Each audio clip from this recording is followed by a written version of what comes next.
LPG കണക്ഷനുകളിൽ കർശന നിയന്ത്രണം കൊണ്ടുവരാൻ കേന്ദ്ര സർക്കാർ ഒരുങ്ങുന്നതായി റിപ്പോർട്ട്. ഒരു കുടുംബത്തിന് ഒരു LPG കണക്ഷൻ എന്നത് കർശനമായി പാലിക്കുന്നതിനുള്ള നടപടികൾ കേന്ദ്രം സ്വീകരിക്കും. പുതിയ ചട്ടപ്രകാരം സിലിണ്ടർ വിതരണത്തിൽ അടിമുടി മാറ്റം വരുത്തിയേക്കും. LPG കണക്ഷനുകളിൽ കർശന നിയന്ത്രണം കൊണ്ടുവരാൻ കേന്ദ്ര സർക്കാർ ഒരുങ്ങുന്നതായ റിപ്പോർട്ടുകളാണ് ഇപ്പോൾ പുറത്തുവരുന്നത്.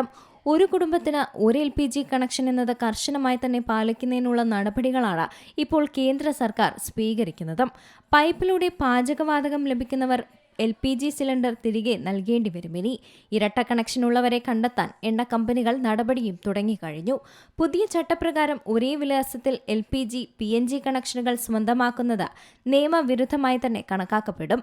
വീട്ടിലിരിക്കുന്ന സ്ഥലത്ത് PNG കണക്ഷനുള്ളവർ എത്രയും പെട്ടെന്ന് തന്നെ അതിലേക്ക് മാറണം.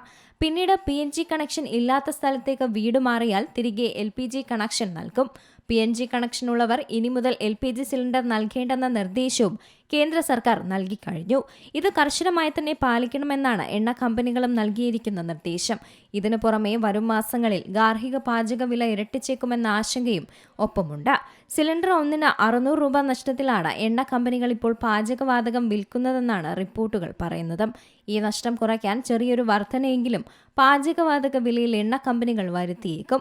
അതേസമയം കഴിഞ്ഞ ദിവസം വാണിജ്യ പാചകവാതക സിലിണ്ടറിന്റെ വില 46 രൂപ എണ്ണ കമ്പനികൾ വർദ്ധിപ്പിച്ചിരുന്നു. News desk C Malayalam news. ഏറ്റവും പുതിയ വാർത്തകളും വിശേഷങ്ങളും വിരൽത്തുമ്പിലറിയാൻ സി മലയാളം ന്യൂസ് എല്ലാ ഡിജിറ്റൽ പ്ലാറ്റ്ഫോമുകളിലും ലഭ്യം.